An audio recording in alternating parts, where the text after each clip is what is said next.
How is everybody doing? And welcome back for another Strength Chat episode.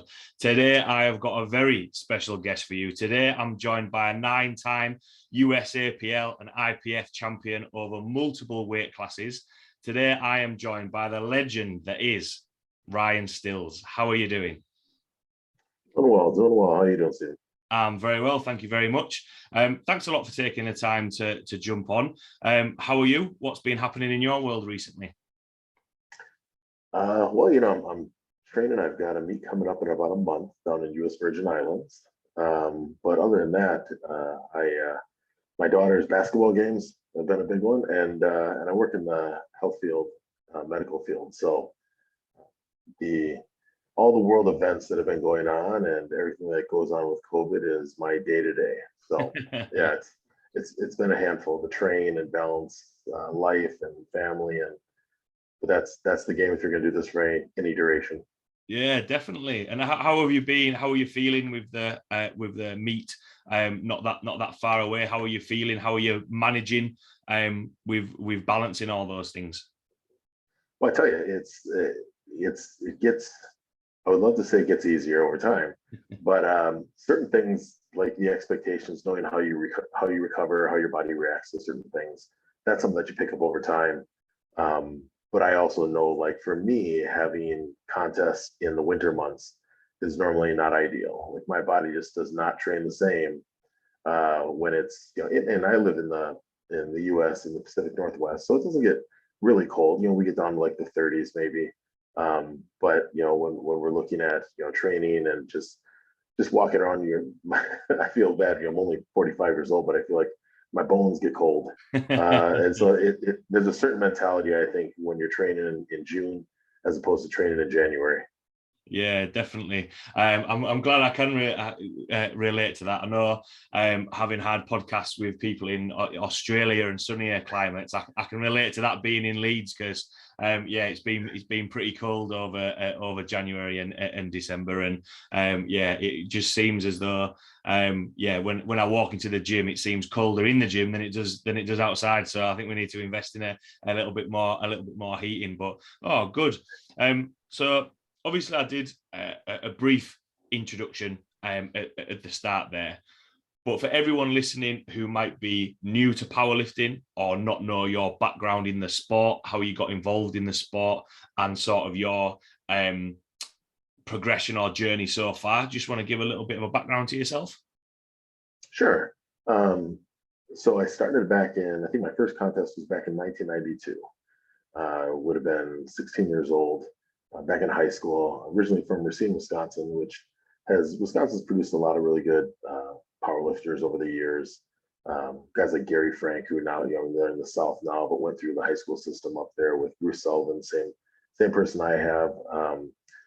We look at Bill Kazmar was also a group in the same hometown. So seeing a lot of guys like that as I was coming up, powerlifting was part of your DNA. We've got any number of national and world champions that have come out of Wisconsin. So lifting with the high school team, I was a 165 pounder at that time, about the same height I am now, 5'11" in contest, 6 feet to my wife, and it's been a long journny. But so started off geared because that was all you had. Yeah. So 16 years old, 165 pound Ryan. I think I squatted. My first meet, I think I squatted about 375, and that's with the suit and knee wraps. I benched probably 205 and deadlifted would have been probably in the low 400s. And so I competed geared until I think it was competed geared through high school. Got out of high school. It took about a year and a half off when I was because I ran track in college, played some football, and then I decided I was going to continue powerlifting some. Went back, started training and doing meets back in '99. Went to junior nationals in 2000. I won junior nationals in 2000. Then started my open career, and it was pretty good. There was nationals back then. When you qualified for nationals, you were one of like 12. There's only one flight at nationals, so it's not like now where we look at some of these national and international competitions where you've got multiple days and you've got this many flights in this prime time, and you didn't even know who you're going against, because if you didn't get Powerlifting USA magazine, you didn't even know who the top people in your weight class were. So started doing that, and did pretty well. Traveled, did a couple of IPF meets, North American Cup. I did one with Dave Ricks back in, I think, 2002, and he still has the picture of us. Now 20 years later, we compete, on the masters teams together.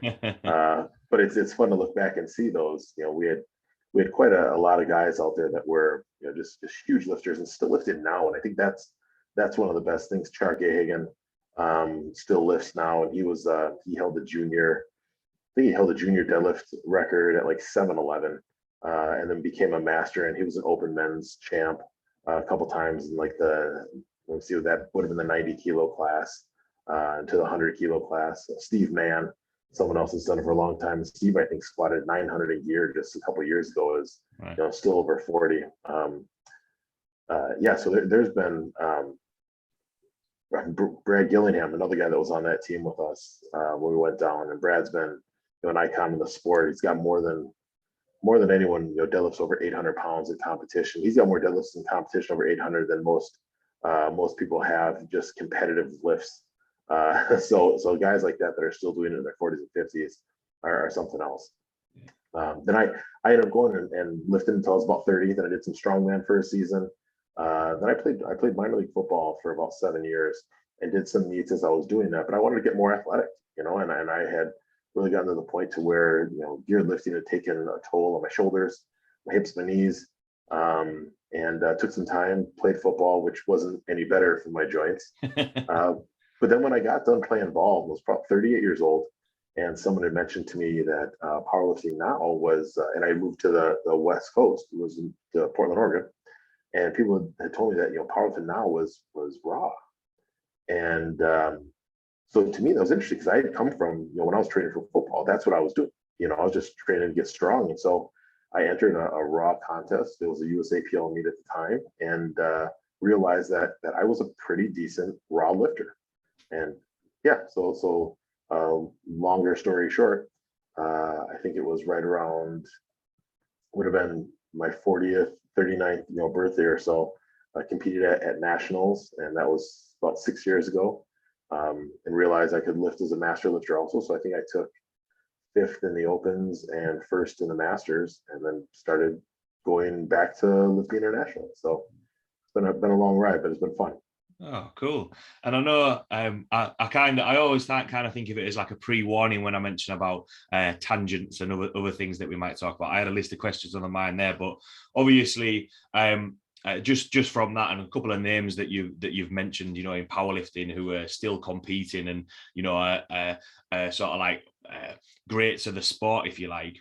Probably two questions from what you've chatted about there is, who were sort of your biggest influences? Was it the people that you've mentioned there, or were there other people and coaches that you've worked with have been your influence?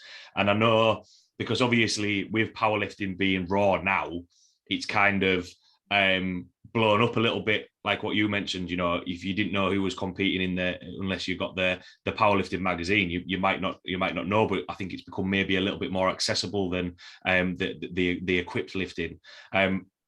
How did you find that transition, and how do you see powerlifting now compared to, or how it's grown since it has been, when it was mainly all equipped? So two big questions. So I'll start with influences. So one of my biggest influences was my original coach, Bruce Sullivan, back in Wisconsin. And Bruce brought powerlifting out there. I think 77. He started high school teams. And had guys like Joe Lewis, who has been a competitor and coached for a lot of the international teams at the high school and collegiate level. But guys like that just brought up the sport in that area. But I went to a nationals, would have been probably early 2000s, and I met a guy there named Tony Harris. And Tony was the odds-on favorite for our class. I came in there as a young guy. I was probably 20, 25, 24. So I'm kind of just earning my stripes. And I see this guy over there. He's got this, his Hawaiian wrap on, his feet are up, and he's just kind of like, it's kind of like he was in his corner on his throne.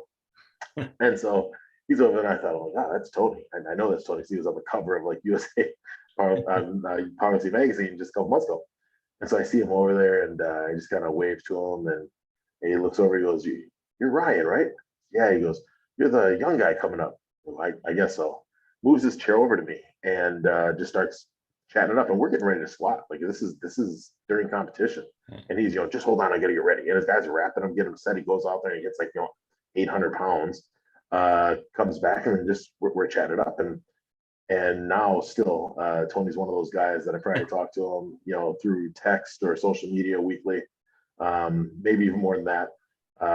But yeah, we traveled all over the world as masters now, and but just looking back at how I saw him then, and he was definitely one of the models for me as to how to treat some of the younger lifters coming up, because his ego, he could have been, he could have dismissed me, could have put me off as whatever, and he was in the prime of his lifting career.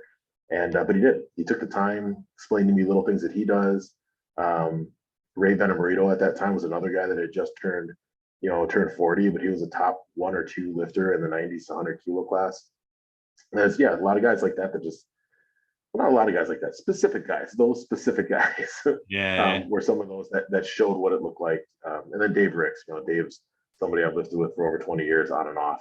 And he's been great. And to answer your question about powerlifting now, the accessibility and what it used to be, I think one of the biggest things now is we're finding, because people can see what it looks like on social media.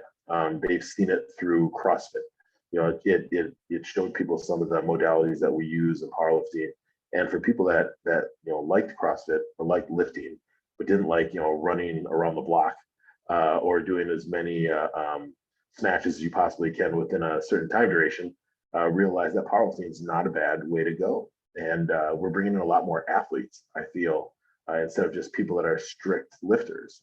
And you can see that in our younger movement with like the Russell Orhis and people that are coming on, Taylor Atwood, that are just these lean athletes, and they lift. And back in the day, that was, there wasn't as many of that. You had more people that all they did was they were lifters, and that was kind of the persona in the 80s, was that you eat whatever you want, you drink whatever you want, and then you were a power lifter. Well, that was just the default to people that didn't look at nutrition but went to the gyms. Yeah, definitely. And I think it's everything that you've mentioned about there. I think it has, progressed on, especially when you mentioned about the nutrition. And I think, because obviously you mentioned there about, your background in terms of going and playing American football, or just football as it would be. And I think from myself coming from a team sport environment of playing rugby and wanting something competitive to fill that hole, if you like, powerlifting, I was thinking, in rugby, it's 15 against 15, right? We're not going to speak to them before the game. Whereas actually going to a powerlifting meet, doesn't matter whether they're a regional, national or international champion, everyone wants to see everyone do well. It's interesting that you mentioned there about your experience. I know when I did my first British nationals, I ended up being on the same warm-up platform as Tony Cliff. So in the same class, which was kind of like for my first British, I was just like, wow, like he's lifting. That's a lot of weight. That's a lot of weight he's lifting. But how he conducted himself, and he wasn't like standoffish. He wasn't like, nah, don't talk to me. Do you know who I am? It was a really good environment, and it kind of settled my nerves a little bit, because he was so calm and collected. And that's the same from when I've ended up handling clients or lifters at other competitions, seeing the more experienced lifters. You can learn a lot from that, rather than just getting everything out of the programming side of things. I think how you carry yourself on competition days, you can learn a lot from just watching and speaking to other people, rather than just reading it out of a book or anything like that. The other thing, especially on that as well. So you've mentioned about being competing for quite a long time, equipped and raw. How did you find it with the because I know the weight classes have changed over the years, and at the start I mentioned in multiple weight classes. Was that because there's always that conversation of, oh, do I need to move up a weight class? Does it naturally happen? What was your take on it, especially, doing powerlifting, doing a little bit of strongman, playing football, and coming back to powerlifting? Was that anything that you ever thought about, or was it just a case of, you naturally progressed up the weight classes? No, I think it was, you have the natural progression, but then you also have where you want your day-to-day life to look like, right?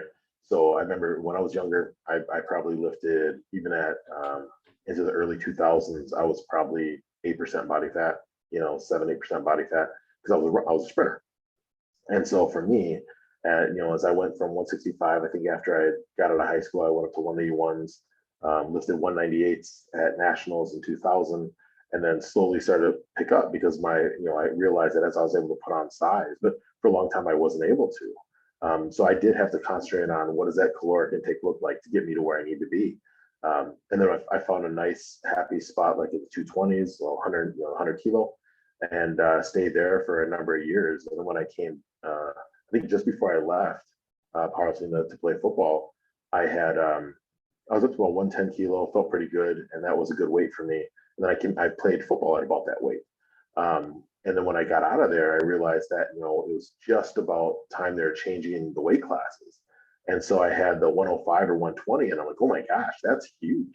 That gap there is enormous, So I came in, I think the first meet I did at 105s, and I thought, it was pretty good. And I was, lean enough, I mean, relatively speaking. And, but then when I stopped playing football, I thought, I really want to build into being a 120. But I thought I got to like 112, and I was like, oh, this is perfect. I can walk around weight here. This is great for me. I can still compete well. I didn't have any problem with weigh-ins, so I was like, we're in a great spot. But then the competitive nature comes to you, right? Then I look at it, I'm like, I'm doing well. I'm giving up a lot of space. Yeah. So then then you ramp up, and I think I had a year that I got up to like 125 and cut down to 120 and competed. It did pretty well, and then my ego got into it, and I thought, you know what? I bet I can drop to 105 for this next for nationals, and then qualify to go to the Masters Worlds and do well enough there, and I could set the world record. And so I went and tried dropping the weight and hit nationals, and just did what I needed to win the class. So I did that and actually got a couple Masters American records, which have since been beaten by guys that are better 105 lifters than I was. But then, after that, I ended up, kind of went up a little bit and maintained right around 110. But the thing about weight loss and international travel is all the variables. So I think I was going to Minsk, Belarus, and there was an issue with my visa. And so they backed up my visa and, being able to fly out. So I had to change my flights. And so by the time I get out to Minsk, I think it's the day before I'm lifting. And I still have air legs. I mean, that's what, 17, 18 hours in the air. Yeah. And so I get to Minsk, Belarus, and I think Grant Higa, was Higa there? I think Higa was there with me that year. But we're there, and I'm just feeling like not great. And I'm still kind of cutting weight.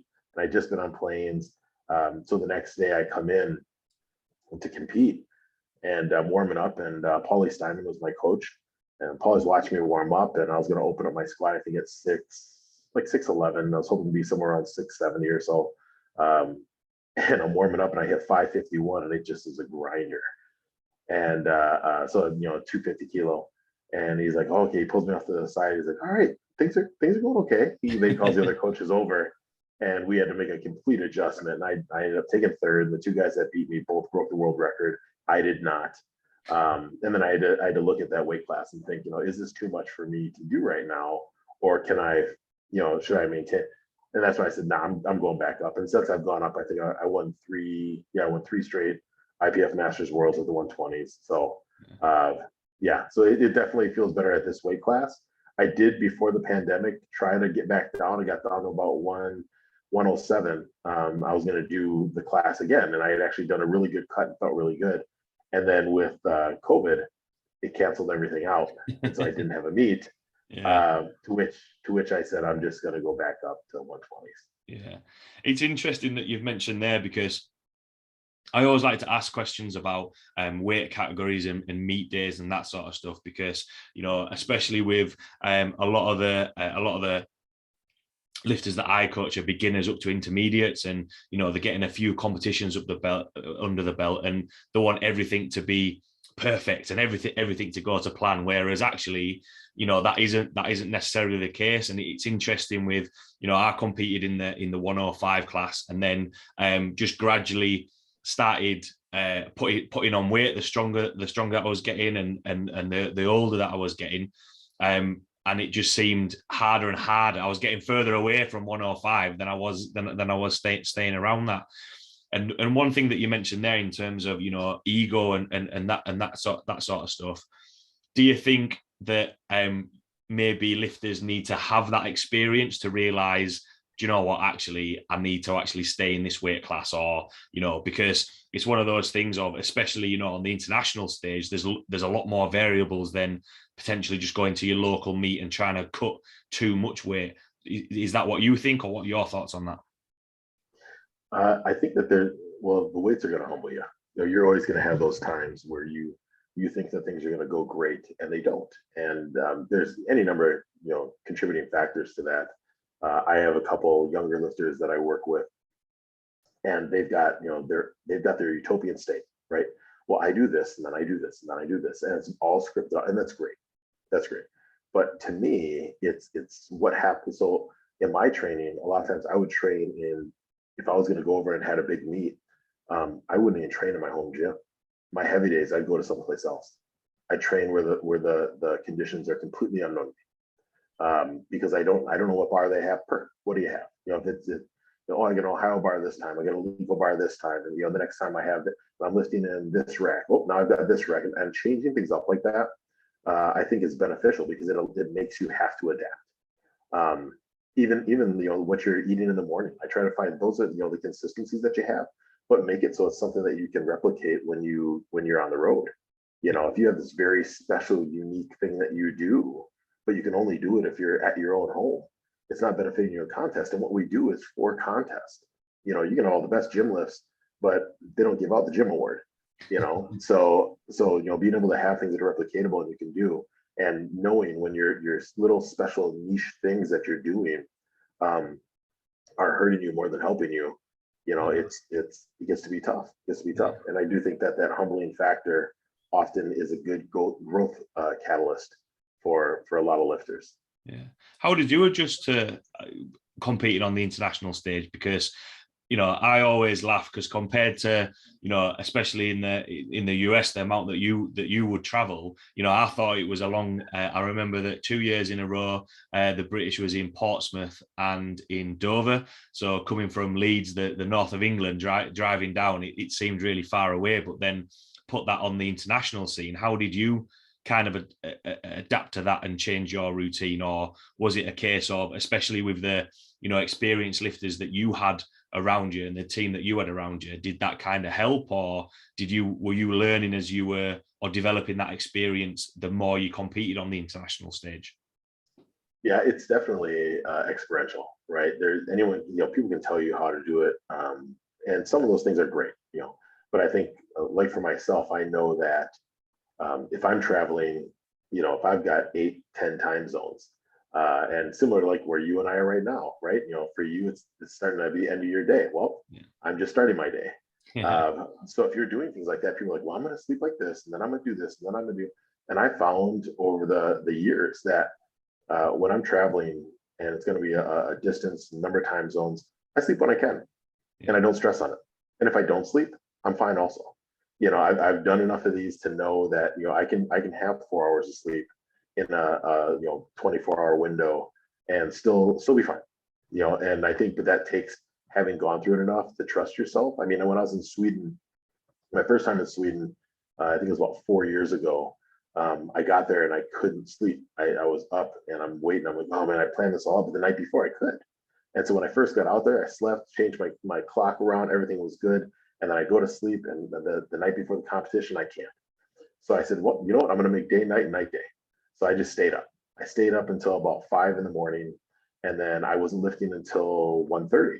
So I stayed up until 5 in the morning, and went down, grabbed something to eat, told the guys, hey, I'm going to bed now. Wait, I'll get up about an hour before I have to, just like I would in a workout on a Sunday morning. So went to sleep, slept until about noon, popped up at noon, got down to do weigh-ins at like 12:30, got everything going, got warmed up, ready to go, and and I did just fine, But that's part of those. So now when I was there just this last year, I knew like I already had that one in my bag.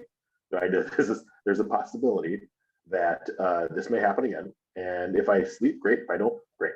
I'll be fine. But you can only hear that so many times till you go through it and realize how you react to it. Yeah, definitely. I think it's just one of those things of just being able to adapt, and you can only control what you can control, and just trying to be like, right, how do I make the best situation of this. In terms of when you're speaking to other lifters, or the advice that you're kind of your thoughts or to new lifters listening to this podcast, if they're getting involved in powerlifting, what are your sort of suggestions and recommendations for trying to get their own sequence of events in, and not to worry about using the same piece of kit or the routines that they're doing? What are like the common mistakes that you see? I think the biggest mistake I see is people aren't having fun with it when they start. Yeah. They make it a business already, and they're just getting their feet wet. And if it's not fun for you when you're starting out, it doesn't get more fun, And so just getting in there and having fun with it, and knowing that, you're doing this because you want to, because there's not many people are making a whole lot of money on powerlifting, no matter how good you are, and I know some of the best, and, they still have a day job. So when we look at getting into the sport, and making your routines, make sure they fit in your lifestyle, because you put extra pressure on yourself by these goals that are set, that make you have to change everything you're doing, and that just isn't it. I mean, there's life outside of powerlifting, and often it makes you a better powerlifter. Balance in most things are going to help you, and I think that knowing, like I had said before, I know people that are active military, and they can't do a lot of the same thing. They may get deployed. Well, now I'm working in Dubai, and I'm lifting weights where I can, and I'm doing, but they're still, they make it fun, and they have a good time with it. And they know that there's a season for everything. It's not always throttle on the floor, all the time. You have to have enough balance and know when there's. I hear people say, my off-season program, and they show me, and I'm like, that's more intense than your peaking programs. It's like you just took more work and put it into an area where you have to have some times where you're able to remember why you got into the sport. And when you're starting off, if you don't have that perspective, you're probably not going to be around that long. Yeah, I think that's a good way of putting it. And that, I'm glad you mentioned about the fun side of it, because even though, and we touched on it a little bit, it might be a little bit more maybe professional in the nutrition side of things and all the recovery side of things that have come out and everything, whereas ultimately it's still a hobby. We still get involved in the gym and everything like that because we enjoy it. And for a lot of people, especially at the elite level, a lot of people like yourself have played other sports and then come back into powerlifting, or have done something and then got involved in the strength sports side of things. And one thing, just touching on that, I know when you mentioned about, when we spoke about the weight classes and ego getting involved and trying to drop down and looking for world records, do you think that sort of, I can't think what the word I'm looking for, made you rethink that, actually, I am doing this for fun? I know there's, world records and titles, on the line, but did that make you step back a little bit and think, do you know what, actually, I'll be more happier at higher weight class. I can enjoy my training a little bit more, rather than that, no, I need to do every minutia, and then, that might take something away from outside of the gym and balancing everything else that's going on, if that makes sense. I think that, yeah. And so I think for me, like when I started looking at, world records at, lower weight classes, I just think, am I doing this because I think it's easier? Am I avoiding a challenge? And I'm never avoid the challenge guy. So when I found myself doing that, I thought, well, okay, what am I looking at? What do I need to do to have the same level of success, in a higher weight class? Is this feasible? And is that what's driving me? Is that what's getting me out there and pushing me? And so then the balance, right? Of, well, if I've got 3 kids. I've got a wife, 3 kids, my day job, our side gym. I also train a handful of people, so I've got plenty of things going on. And is it worth the constant stress of trying to drop weight class when I know that naturally I'm going to be higher than that. And then 2 years, it's about 2.5 years ago, I turned vegan, and so that was another one of those things where I made that decision um, outside of powerlifting. Yeah. Right? I made that decision because I had things within me that said this is probably the direction I want to go. Now I knew that may cost me because not a lot of people have successfully been able to maintain in strength sports at an elite level while still, without eating any type of animal products. Yeah. Patrick Boyan was nice enough that, when I reached out to him, I was like, hey, I can't keep calories and I'm dropping weight. And anyone doesn't know him, but he's a vegan powerlifter and a world's strongest man competitor over the years, about the same age as I am. But he's like, oh yeah, here's what I do. And so you just, once again, you go to that humility of people looking for help and helping people out. Because he could have looked at me and said, guy's same age as me, numbers look about the same as mine. Sorry, buddy, I can't help you. And but he didn't. He brought me into the fold, and since then I've been able to help others in the fact that science is science. And when I hear somebody say, you've got to do this, you've got to do that, that's one of the reasons that I did it. Was you don't have to do anything. Yeah. There's a choice and there's a consequence and reward to everything that you do. So with the choice that I made, I knew that some people may look at that and say, well, he's never going to be as strong as he was, which my numbers prove that that's not true. Or well, his potential could have been so much better if he would have just done, live your life, make your decisions that are best for you and your family. And if sport rolls into that and it works, great. Absolutely. And I think that was one of the things I wanted to touch on. And it's that thought process of, you won't be able to do this. You can't do that. Whereas actually it's that thing of, yeah, it's challenging, it's hard. I had a client, I've been working with him for maybe the past 4 months, and his goal was, he's similar height to me. And but I think when he first came in, he was just under 70 kilos. And I was thinking, right, if he's the same size as me and I'm weighing in at over 110, he needs to put a lot more weight on. But again, he was he wasn't vegan, he was vegetarian, he still ate fish. And I said, it is going to be challenging, but it's not impossible. We just need to think, right, what food can we get in and how can we fit this to match you? He accepted the challenge rather than running away from it and thinking, oh no, it'll be too, like what you mentioned, oh, it's too hard, I'm not gonna be able to do that.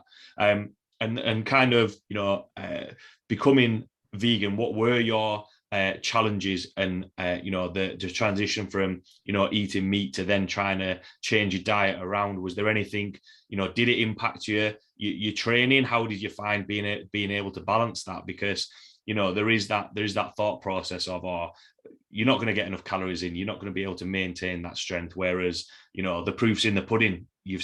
I've seen what you've done on the platform, so obviously it does work. But were there any challenges, and how did you find that transition? I think the first challenge I had was just caloric intake, right? I'd make my meals and I'm like, I'm all set. And next thing I knew, I'm like, oh man, you're eating like 2,500 calories a day. That's not great. Then there's the other side, you overcorrect, and then it's like, all right, I just need to put more in. So it's like these like protein pastas and breads, and then next thing you know, I'm swelling up that way, and I'm like, my inflammation I'm like, oh, this is the opposite of what I was trying to do.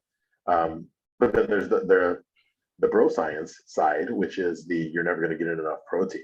I'm 200, so being 120 kilos, people would say, well, you should be taking in like 120 to 150 grams of protein, daily to maintain your muscle and your tissue. I mean, that's just how it is. Oh, that's not actually how it is. There's more to protein synthesis than just the amounts that you get in. And that's what I found. I mean, I probably take in 180. Well, let me see. So maybe I don't say half, but probably 100 grams of or I'm sorry, 50 to 200 grams of protein a day. Yeah. That's about it. And I still maintain my same size. I'll still squat, 330 and, bench 205 and pull hopefully 365. So all those things I feel are doable. And all those things are based on the fact that I'm not, gorging myself or trying to find things. And then having people that are in the know. I mean, I'm lucky enough to have one of my buddies, Aaron Adams, who's a vegan chef. And so when I made the change, he had his restaurant, Fermenter and Farm Spirit, and he's like, "Well, what are you eating now?" And I kind of show him. He's like, "That's not bad. Why don't you do this?" And just learning, like, hey, you can use tempeh. Beans are great. Here's different things you can do for like the vital wheat glutens.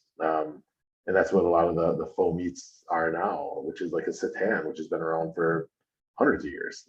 So just opening my mind to what is possible and what's out there, and living where I do, it's not nearly as tough. And this is not something that I'm saying, everyone needs to change over and do these things. I live, these are first world problems, but since I have the option, I make the choice. Other people don't have that same option or that same choice, then far be it from me to tell you how to live your life. Yeah, definitely. And I think that is one of the things that you mentioned there is asking for help and other people saying, well, have you tried this? You don't know until you ask. And we actually had it's actually Hex sausages, and they have sort of like protein-based snacks and that sort of stuff, but they also do vegetarian protein-based snacks as well. And that, I've never really had to think about it before, but they said, do you have any vegetarians or vegans like dietary requirements in the gym? And I went, oh, maybe. And actually, there was a lot of those sort of like gift boxes that they were giving out, and it's just a case of unless you know, it's kind of like, oh, I'm gonna struggle to lose weight if I'm vegetarian or vegan. I'm gonna struggle to put on muscle. Whereas actually, it's like with anything, how do I get stronger? How do I fix pain in my knee or my shoulders? You need to go and speak to people who know how to do it, and then practice that real world experience. And it goes to show that you can do these things rather than just saying, oh no, I won't do that, because it's the similar thing to if people wanted to get stronger, oh no, wait, that's too hard, I can't do that, and then not doing it. The same principles applied. Obviously, in terms of progressing with powerlifting and the longevity that you've had in powerlifting as well. One thing that I wanted to touch on, I know we've touched on the nutrition side of things there, but dabbling a little bit in strongman, playing football. Do you think, because I think there is a mindset where, especially maybe younger people coming into powerlifting, that's all they do, without maybe a background in playing other sports. You mentioned, doing track, before getting into powerlifting as well, or doing the strength training from there. Do you think that actually benefited your longevity in terms of, robustness and being able to cope with the demands of the sport as you came back into powerlifting later? Or was it just a case of you've generally looked after yourself all together, and that was just another string to your bow, if you like?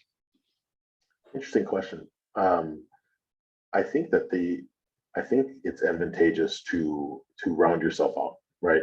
And I think that we've seen that with a lot of the best powerlifters and strength training or strength athletes that we've had out there. So if you look at guys like drawing a blank right now. Oh, Dennis Cornelius. So like Dennis is a buddy of mine, and Dennis, does jujitsu. Dennis is rolling on the mat and staying in shape and because we understand that, especially, Dennis is now in his 40s too. And guys like us, you're in your 40s, you have to be active. We have young kids, and you want to be mobile. Whereas if I'm just powerlifting, it can be,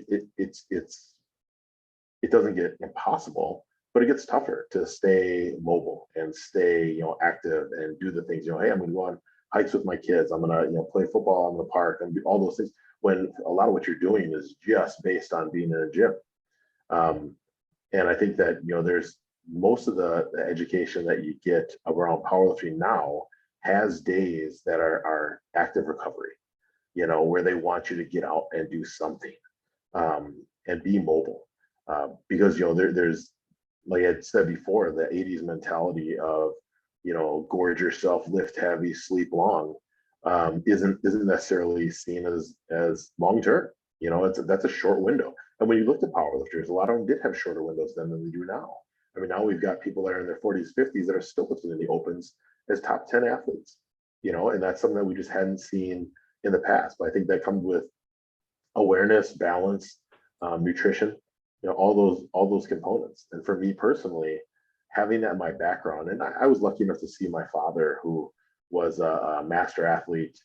So he was a track guy, and he was running at Masters Nationals, when he was in his 40s, and I was young. So I was seeing this. I saw somebody in their 40s just kicking the crap out. I mean, I was one of the top 10 sprinters in high school coming out. And so I was a 100-meter, 200-meter guy. I couldn't beat my dad in a foot race. I was a junior in high school, Right. And I was one of the top guys in the state. So seeing, that firsthand, I knew the capabilities and what people could do. And so I had always kept that with me, the fact that I'd see him. And now my father's in his 70s and he bowls. He's got 14 300 games under him since he turned 60. So for him, competition and being an athlete just takes different turns, and being able to see that firsthand, I think definitely defined to me what is possible, and what, when people say something isn't possible, it may just be it hasn't been done yet. Yeah, definitely. And it's interesting that you mentioned, being able to, Dennis Cornelius doing jiu-jitsu and working on the mobility, because I think that's one thing that people often sometimes neglect, because you think of the movement patterns that we do: squat and deadlift, up and down, bench press, lying down on your back, up and down. Whereas actually, and it seems to be, because actually I've had quite a lot of people mention that they've got involved in jiu-jitsu. In fact, a lot of the lads that I used to play rugby with have ended up getting involved in jiu-jitsu. It seems as though the up and coming thing, but the mobility side of things, plays an important role in terms of injury prevention, and as well, getting out of those movement patterns of just squat, bench and deadlift. Is there anything that you have started to add in, knowing that trying to keep on mobility, or especially from mentioning about your dad, have you always had that in there, or is that something that you've looked at a lot more as you've progressed in powerlifting and got older and competing as a master? I think the thing that I look at now is, how there's different ways of taking care of your body. And you also, as somebody who, I wish there's more than 24 hours in a day. My work day can last pretty long. So if my work day is half my day and I'm sleeping 7 hours, doesn't leave me a whole lot of time for everything else, right?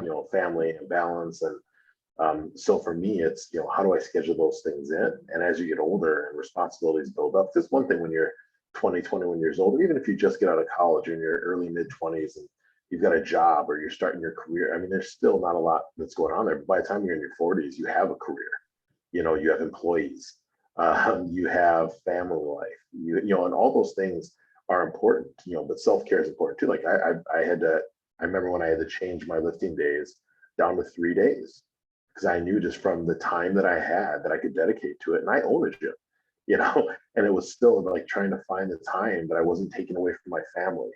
But like myofascial release has been a big one for me, making sure that I'm getting the massage work I need, seeing a chiropractor regularly, getting out there and still playing with my boys, running around like a maniac in the backyard. I do need to get more structured. And I realize as we're having this conversation and I'm looking at my last year of training with COVID going on and not being able to do a lot of the group things that we would do, that I have become a little bit more of a stationary when it comes to work and getting out there. So so hearing myself talk about that and look at my last year, I'm realizing that I've got a gap there. That I need to address. So, but I think that's, I was involved in martial arts for many years I studied Muay Thai Taekwondo, Wing Chun Kung Fu, I studied Ninjutsu. So doing all those different things also, were things that stay with me. And every once in a while you dabble back in that. But like I said, there's only 24 hours in the day. It gets tough to balance everything. Yeah, definitely. And as well, I suppose it goes back to, what we spoke about earlier on in the chat in terms of doing things that you enjoy, because I've had conversations with other lifters and coaches and clients of, oh, I need to make sure that I do this competition, or they're worried about if they take time off that all of a sudden they're gonna get weaker. Whereas actually, rightly or wrongly, I kind of say powerlifting's always going to be there. There's always going to be an entry point of when you can go in. And obviously, especially a lot of junior lifters, get involved in clubs at university and then maybe don't compete in the open because, like what we've touched on, life gets in the way. They move away, or they travel, or do anything else. And it's okay to have that time off. I know for me, after the British last year, I really struggled getting into the routine of training. I don't know why. It was the first time after a competition. I'd done really well at the British, and went back and played rugby a couple of games, just something completely different. I missed playing it. Obviously, powerlifting is an individual sport, a great community, but I just wanted to go back and do something part of a team. Whereas now, since sort of over Christmas, I'm like, yeah, I really fancy getting underneath a barbell again. And that's okay. That's okay to do that. And it's okay to do things alongside of it, because like what you mentioned there about changing your training days, obviously that hasn't impacted your performance, but over the time that you've competed in powerlifting, has your training, the amount of time you've trained, and your programs, has that changed? And has it always been, have you always made those changes to try and make it optimal for you to keep progressing? I look back, and I had this conversation with my wife a couple of weeks back, right around Christmas. I remember lifting, and the gym that I went to opened up early, or gave me the keys back in Wisconsin, so I could go lift Christmas morning, because it fit on it was where I lined up on my program. And I look at that now, and I'm like, well, that was me trying to work with everything I had, right? That was me saying, and I was lifting 5-6 days a week. The seventh day was, just screwing off or doing whatever in my 20s, and that worked. But I realized that there's a lot of things like you can only keep that up so much, but that's a great baseline. Putting in the work in your baseline, and we would be done. We would do like core lifts, and that was it on those days. And as my training has evolved, and I've worked with reactive training systems now with RTS, I think the last maybe 4 or 5 years. And yeah, Mark Robb and Mike Teixeira are great guys, and I appreciate them much. But things that we changed, in the evolution of my progression was, I've got longer times in the gym, but less amount of time. So my recovery is built on the days off, and I can actually put more volume in on those certain days. And then how do we look at that, and how many times I remember squatting, even when we used to lift that often, 5-6 days a week, I'd squat once a week. Yeah. And because when you're in gear and everything, and by the time you got everything on, and you're looking at you're 2.5 hours in the gym, and you just squatted. Yeah. That was it. And then I was like, I see you guys tomorrow, and then next day you come in and you just benched. But getting a little bit more creative. It's interesting, because I've recently, like I said, the winter months to me are not the best training months. And my coach Mark Robb had reached out to me just yesterday, and he says, we're building up this block coming into the Virgin Islands, and how are you feeling? And so we went through all this, and he goes, let's have a little bit more fun this next 5-6 weeks, because having a bar on my back, done I've had the 10,000 reps. I've done all, I've done the things. Yeah. So trying to find new and creative things, and things that we'd like to do. And I trained West Side style for probably 7 years or so also. And that I saw great performance in that when I was geared. And so just finding those things that can re-spark and give you perspective. And I try to do it with my clients also, is, hey, what are we doing? Cool, let's trash it. Trash that. We're doing this for the next 2 weeks, we're doing this, and let's gain perspective and try to get a new goal and go after it. And because you're right, life happens, and if powerlifting is the center of your life, I feel like you're that very focused mentality. As you grow and evolve, sometimes you miss on things, and it's not always great to have those blinders on. So see the things that you're missing, Make sure that you're grounded and having fun in what you're doing, because there's a lot out there that is more important. Now, with that being said, I do think some of my best times that are not with my family are with my powerlifting family. And some of these people I've known for 20 plus years, and we travel all over the world together. So I mean, those are very emotional times for me, and I make sure I take those in as well. And I know, when I do travel, just being in a place and getting to experience the culture, and whether it's like my wife came down with me well, I say last year, but it was probably 3 years ago now since COVID. So it's tough to tell time frame wise, right? So probably 2.5 years ago or so, and we were down in Costa Rica. I lifted a meet down there. Didn't have my best meet, but for her to be down there with me and us to kind of get away and experience this together was great. It's one of my favorite powerlifting memories, was just being down in a meet with my wife. Yeah. Oh, cool. I think that's a really a good point to make. I know, as you were saying that about things outside of powerlifting. Obviously, when the gyms closed in the UK, there was a couple of clients that had garage gyms, lucky enough to have kit at home. A lot didn't. I know I didn't. And all of a sudden, it was a case of, right, let's set a step challenge. And all of a sudden, it's, oh, wow, look at these walks that are really, really close, as opposed to, look at this gym that's just down the road. And it was kind of like, from a health point of view, because, even though powerlifting, we want to get stronger, put as much weight on the bar, we're still a human being. We still need to feel good. We don't want to be feeling rubbish all the time. I mean, it might be a different story as we're peaking up to a competition, but we, in general, we want to be feeling good and feeling healthy. And I think, the positive thing to come out of COVID, even though a lot of people, couldn't get underneath a barbell, it opened doors to doing other things, and realized that if powerlifting wasn't there, actually it isn't the end of the world. Like I said before, powerlifting's always going to be there. It was always going to make a comeback. Gyms were always going to reopen. It's just a case of, adding those other things there. Quite a lot of topics and tangents thrown in there, Ryan. But the last question that I like to ask, from everything that we've chatted about there, and for everyone listening, what would be your take-home points or words of wisdom from everything that we've chatted about there? I think the biggest one would probably be, know why you're getting into it. Know why you're getting into the sport. Have fun with it. And if it's not fun, you're doing it wrong. Yeah. Your life should not be spent with time that is not benefiting you in a positive manner and doing it your way. And that's, whether it's how you eat, how you train, how you live, your perspectives, all those things, make them yours, own them, and make sure they fit in, and be well-rounded. Because I think that is, too often we get myopic and really concentrate on the thing. And there's, as somebody who's lived a little bit of life, there's often more out there than the one thing that you're focused, intently on. So don't miss out on actual life. Yeah.